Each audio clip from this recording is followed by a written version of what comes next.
911, quelle est l'adresse de l'urgence? C'est le 400 rue du Port à Matane. Qu'est-ce qui s'est passé exactement, là?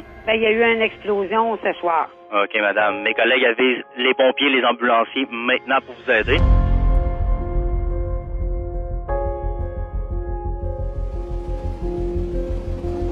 Mon chum, il est blessé, viens m'aider, il saigne de partout.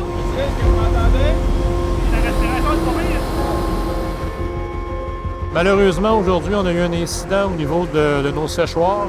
Il y a eu une explosion qui a eu lieu.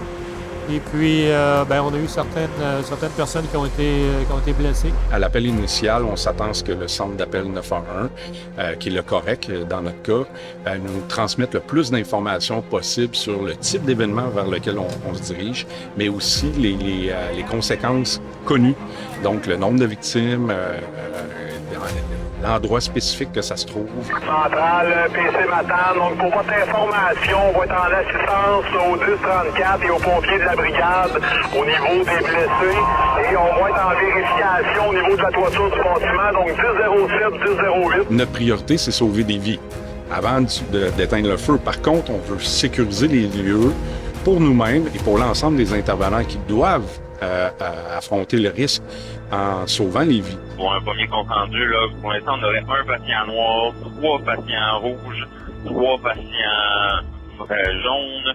Il y aurait d'autres patients qui seraient à venir. Là, on va revenir avec avoir plus de détails. Équipe 35, travailleur 46. Pour nous, une région où on a 3 ambulances ici à Matane, on va devoir avoir à faire avec les autres services qui vont être en soutien, comme par exemple Amqui, Sainte-Anne-des-Monts, Montjoly. Donc, c'est un gros déploiement, tout dépendant du nombre de personnes qu'on va avoir. La priorité, c'est de savoir combien il y a de patients.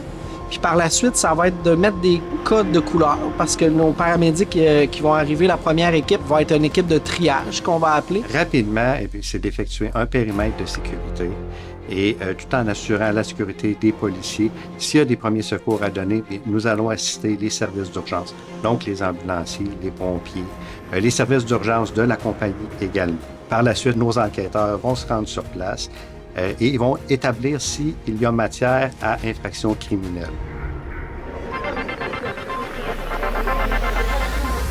1, 2, 3.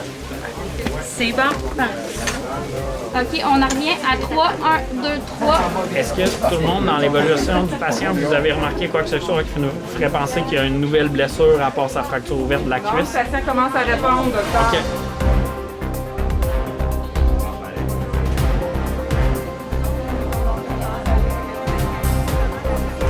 On avait bien stabilisé son cou en attendant, puis on avait assumé qu'il y avait une blessure là. À gauche, 1, 2, 3, go! Quand les événements arrivent le moins souvent possible, il faut être encore le mieux préparé. Parce que ça fait pas partie des choses qui arrivent de façon très fréquente, dans la mesure où on arrive avec un amalgame de plusieurs personnes qui sont malades, qui requièrent des soins, et comment vraiment prioriser la qualité des soins qu'on donne à ces gens-là. Ce qui est important, c'est la réactivité des équipes. C'est de voir que l'assistante sait ses tâches, qu'elle communique avec le médecin pour qu'on soit efficace, qu'on soit capable d'accueillir rapidement de multiples patients comme on l'a fait aujourd'hui. C'est dans l'intérêt de la population matanaise d'avoir un système de mesures d'urgence robuste et pour avoir un niveau de sécurité optimal en cas d'orange. C'est ce qui permet de rester alerte, de mettre en pratique les connaissances que les gens ont acquises au fil des années, puis de valider si nos procédures, processus et façons de faire sont toujours adéquates et déceler des pistes d'amélioration qu'on pourrait trouver. Le code orange est maintenant terminé. Merci.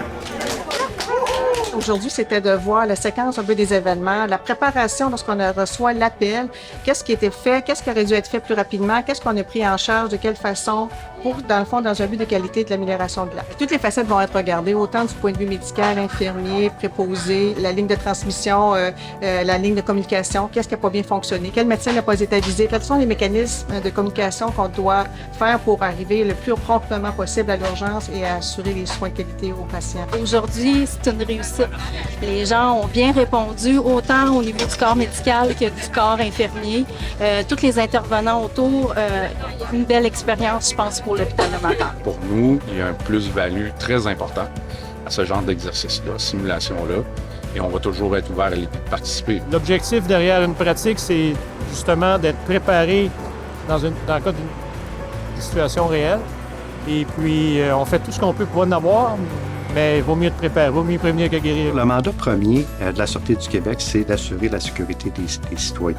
Donc, le fait de participer à une activité d'envergure, une simulation d'envergure, ça permet aux patrouilleurs, aux enquêteurs, aux gestionnaires ainsi qu'aux membres civils de se familiariser avec ce type d'événement qu'on ne voit pas souvent. Le défi était de coordonner la quantité de personnes plus nombreuses qu'à d'habitude pour coordonner cette présentation-là. Mais ne pas oublier que nous avons eu 2 vrais cas de la vraie vie qui n'allaient pas bien, c'est-à-dire un angioédème, donc une détresse respiratoire, et un infarctus suspecté. Donc, il y a des médecins qui étaient attitrés à voir les vrais cas parce que on ne peut pas dire on arrête ce qui est la vraie vie parce qu'on peut avoir un cas d'orange, justement comme il est arrivé là, à l'usine Sapi, et avoir un accident de la route avec plusieurs blessés graves.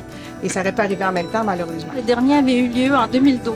11 ans plus tard, je pense qu'on avait besoin de ça à notre centre hospitalier pour être bon à l'hôpital de Matane.